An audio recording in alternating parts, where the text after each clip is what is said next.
Candidato, no bloco anterior eu perguntei para o senhor qual a sua opinião sobre programas sociais. Bolsa Família, Farmácia Popular, Auxílio Gás, entre outros que existem hoje que estão em vigor no país. Pois bem, a diferença entre o remédio e o veneno é a dose. Eu acredito que temos que ter políticas de assistência para pessoas em situação de vulnerabilidade e em locais que não há atividade econômica. E quando a gente roda, especialmente municípios pequenos, eu tive agora na Marcha dos Prefeitos falando sobre isso, municípios pequenos em regiões distantes de grandes centros, em especial na região norte e nordeste, diante da ausência de atividade econômica, algumas pessoas para sobreviver vão precisar de um Bolsa Família, para ter acesso a um remédio vão precisar de uma farmácia popular. Isso é um dado da realidade. Dito isso, a partir do momento que a gente percebe que mais de 40% dos domicílios na região Nordeste estão no Bolsa Família, a gente percebe que o remédio começou a virar o veneno. E o remédio vira veneno no sentido de que não há um estímulo hoje do tomador de decisões, um prefeito, ou mesmo da parte do governo federal, em alterar essa realidade, que é aumento da atividade econômica. Eu quero, geração de frentes de trabalho nos municípios que têm baixa infraestrutura e que têm pessoas no Bolsa Família. Um rapaz ou uma moça que vão lá no CRASP tirar o Bolsa Família numa cidade, por exemplo, no interior do Maranhão, que não tem uma via de escoamento, as ruas ou as estradas estaduais que conectam elas com outros lugares para levar a produção da agricultura familiar, tudo esburacado, tudo de terra. Pois bem, vamos fazer uma frente de trabalho com essas pessoas, vou pagar um pouco a mais e vou chamar essas pessoas para participar dessa reconstrução de infraestrutura junto com o governo federal. Nós precisamos recriar nas pessoas a sensação e a ideia de que o trabalho as libertará de um modelo político hoje que é um modelo de exploração. Infelizmente, a gente tem um modelo político de exploração que mantém essas pessoas reféns de uma classe política que vive de apaniguados, gente pendurada na máquina pública e uma assistência que vem do governo federal. Então, a política nossa tem que ser, tenho que diminuir isso e aumentar a atividade econômica nos pequenos municípios. Isso terá um efeito muito grande na vida das pessoas e na autoestima das pessoas. E qual a sua avaliação sobre o fim da escala 6x1, então, falando de trabalho, né? A proposta do governo federal sobre isso é uma proposta hoje irresponsável. Irresponsável. O Brasil é um país que perde espaço nas cadeias globais de produção.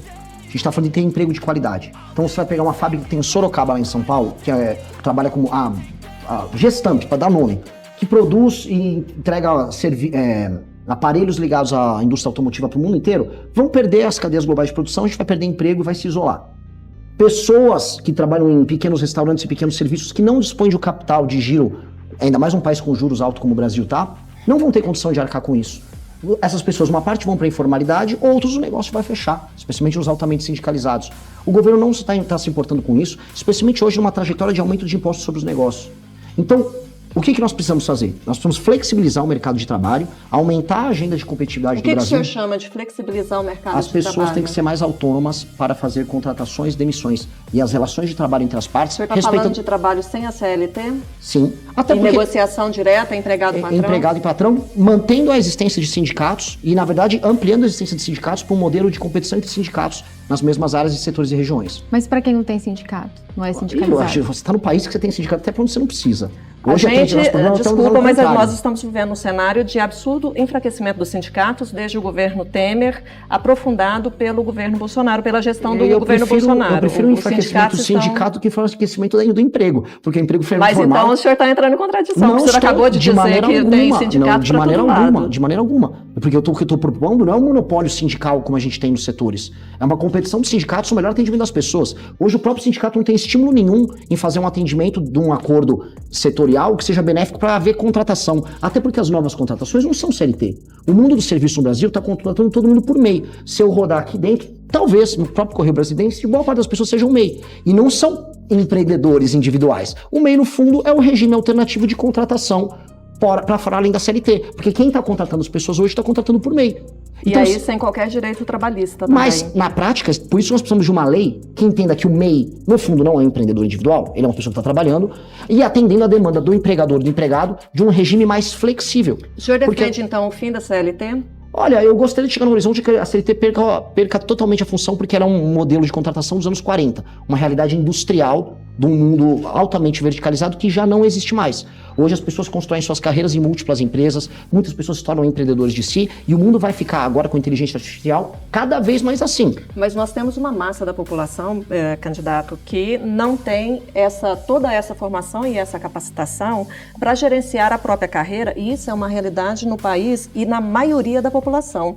Eu não sei qual é a origem do senhor, mas e se o senhor, eu acredito que deve estar em contato com pessoas de realidades muito distintas nos rincões, no interior do país, E são pessoas que, às vezes, elas não sabem nem navegar na internet. Sim. Como é que o senhor acredita que essa massa da população vai conseguir gerir a própria carreira, se tornar um MEI, defender os seus direitos e manter e construir uma carreira e ter sucesso nessa carreira? Eu adorei essa pergunta.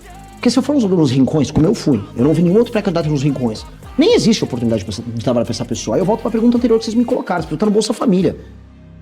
Nos grandes centros urbanos em que há atividade de trabalho, essas pessoas que não são idiotas, uma pessoa mais pobre, mesmo sem formação, não é um imbecil. Ela toma decisões econômicas adequadas à realidade dela para ter o autossustento. Hoje você pega uma pessoa que é entregador, que vende produtos online, com baixíssima formação, e ele tira 6, 7, 8 mil reais por mês. Estou falando de pessoa de periferia de São Paulo. Estou falando do meu eleitor, que é o jovem.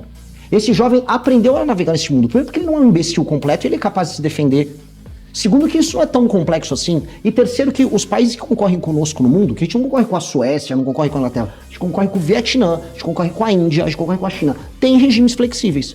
Então, se eles estão fazendo isso, está aumentando a renda e aumentando o emprego, nós temos que fazer a mesma coisa. Se a gente falasse, não, igual a Erika Hilton, que apareceu lá com um monte de umas empresárias lá, com franjinha, eu tô aqui, na minha empresa a escala é 3/4, porque na Inglaterra, que Inglaterra? Não tem Inglaterra nenhuma. Deputado, houve uma redução da mudança da jornada de trabalho. Deputado, desculpa, pré-candidato. Houve uma mudança há cerca de 40 anos de redução da jornada de trabalho, né?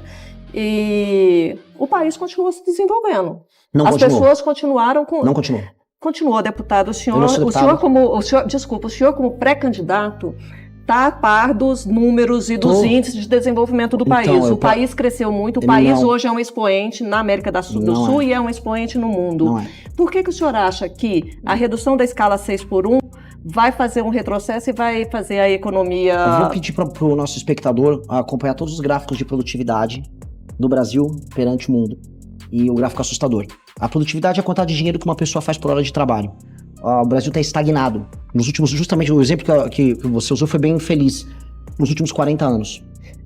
Quando nós comparamos... Nós não estamos falando em produtividade, nós estamos falando em movimentação da economia, em geração de emprego, em melhoria da qualidade de vida e inclusão, em retirada do país do mapa da fome. Mas então vou te explicar. A produtividade significa a quantidade de recursos gerado por hora por uma pessoa que trabalha. Então isso está linkado ao aumento de riqueza. Então é exatamente isso que nós estamos falando. Não é nenhuma coisa diferente, é exatamente isso. O papel do Brasil perante o resto do mundo diminuiu. E esse é um problema. Infelizmente o nosso tempo acabou.